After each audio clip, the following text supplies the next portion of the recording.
और इस सीरीज में हम बात करने वाले हैं आज हिस्टोरिकल ड्रामा। ये हमारा लेक्चर नंबर 7 है और इससे पहले हम 6 लेक्चर जो कि ड्रामा के ऊपर है, ड्रामास के ऊपर है, हम देख चुके हैं। वेरी फर्स्ट लेक्चर हमने इंट्रोडक्शन देखा ड्रामास के बारे में, टाइप्स ऑफ ड्रामा किस तरह से लिखे जाते हैं, ये सारी चीजें हमने देखा।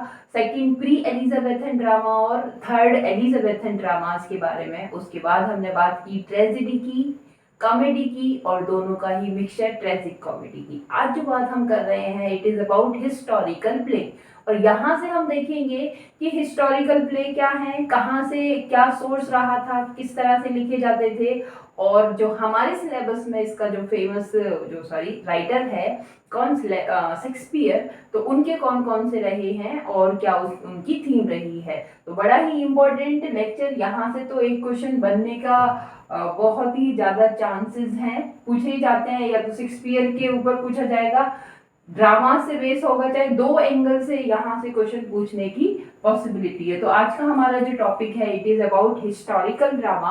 और देखिए क्या होता है, ये फॉर्म ऑफ ड्रामा है, ड्रामा का एक प्रकार है जिसमें कि which dramatizes the life of a historical personage, कि किसी पर्सन की, किसी पर्सोनेज की, किसी महत्वपूर्ण पर्सन की जो लाइफ है उसको ड्रामाटाइज किया जाता है, उसका रंगमंचन, मतलब जिसको क्या स्टेज पे परफॉर्म किया जाता है, जिसे ड्रामाटाइज किया जाता है। दिस आर मेजर इवेंट्स, जो इसकी लाइफ के जो मुख्य मुख्य इवेंट्स रहे हैं, मुख्य मुख्य जिसके इम्पोर्टेंट इवेंट्स रहे हैं उनको ड्रामाटाइज किया जाता है, उनको परफॉर्म किया जाता है, और ऑफ हिज लाइफ टाइम, ठीक है, उसकी लाइफ के जो मेन पार्ट रहे हैं उनको क्या किया जाता है, स्टेज पर दिखाया जाता है।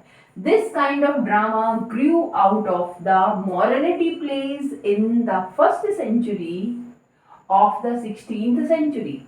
ये इस प्रकार के जो ड्रामा है ग्रू आउट, इनका जो प्रचलन है ये बढ़े, ग्रू आउट हुए ऑफ द मॉरलिटी प्लेस। देखो इससे पहले हम बात कर रहे हैं, बात हमने की प्री एलिजाबेथन टाइम की, और प्री एलिजाबेथन टाइम आप प्लेलिस्ट में देखिए, सेकंड लेक्चर थर्ड लेक्चर ही है प्री एलिजाबेथन।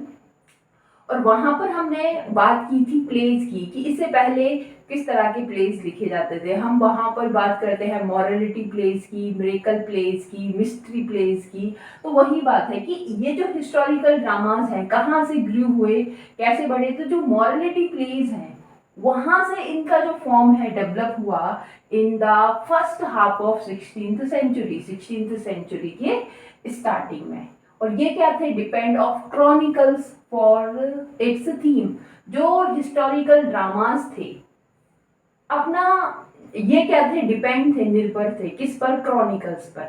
तो क्रॉनिकल्स हम किसको कहते हैं, क्रॉनिकल्स हैं घटना चक्र। घटना चक्र जो न्यूज है ना, जो भी इम्पोर्टेंट जो घटनाएं हैं, इवेंट्स हैं जो घटित हुए हैं, सपोज कि हमें कुछ समय बाद लिखनी पड़े, अपने जो पीएम है उसके ऊपर हमें कोई ड्रामा लिखना पड़े, तो हम कहाँ से वो सोर्स लेंगे, कौन कौन से ऐसे हमारे पीएम ने कार्य किए हैं जिनको हम सोर्स बनाएंगे, और कहाँ से उनको लेने का सोर्स क्या होगा। तो कोई भी राइटर है वो डिपेंड होगा किस पर, क्रॉनिकल्स पर, न्यूज पर, है ना, मैगजीन्स पर डिपेंड होगा, जहां से उसे सोर्स मिलेगा कि क्या क्या कार्य हमारे पीएम ने किए हैं। तो उसी तरह से जो राइटर हैं वो डिपेंड हुआ करते थे किस पर, क्रॉनिकल्स पर, उनकी थीम्स के लिए। यहाँ पर बात करेंगे हम 16th सेंचुरी की बात है तो यूनिवर्सिटी विट्स जो है उनकी बात ऑफ कोर्स आएगी।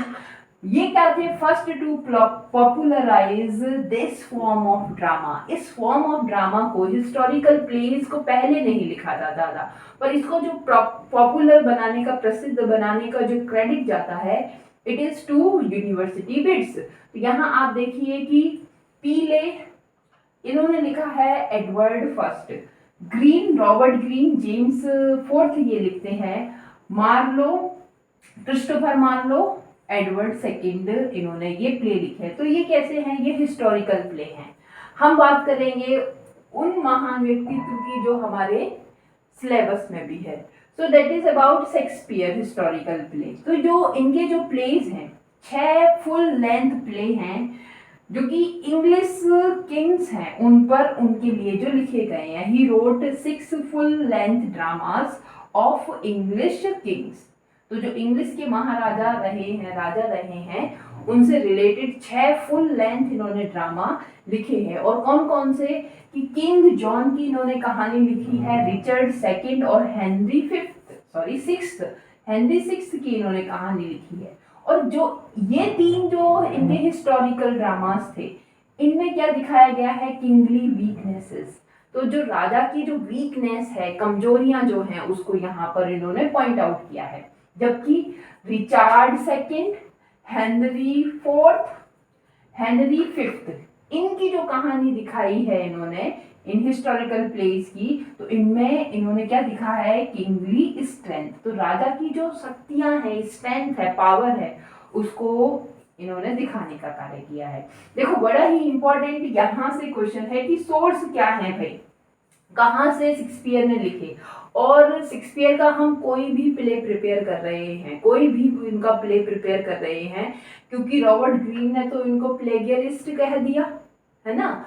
ये मतलब ये है ही कि जो शेक्सपियर है वो कोई कहानी पढ़ते हैं और उस कहानी को बदलकर अपनी कहानी में कन्वर्ट कर देते हैं। ना जाने ऐसी कितनी सारी हैं यूनिवर्सिटी विट्स की कहानियों को तो इन्होंने अपनी कहानी बना लिया। तो इनको प्लेगियरिस्ट कहा जाता है।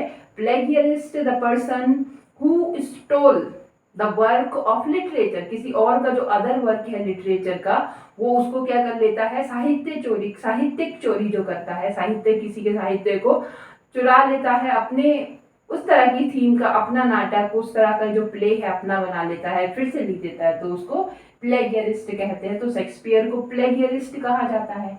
तो सोर्स क्या रहे हैं ये पूछा जाता है। कोई भी ड्रामा आप पढ़ लीजिए, आप उनके सोर्स जरूर याद रखें। तो जो हिस्टोरिकल प्लेज वो लिखा करते थे, उनका जो सोर्स था, द क्रॉनिकल ऑफ राफेल होलिनसेट।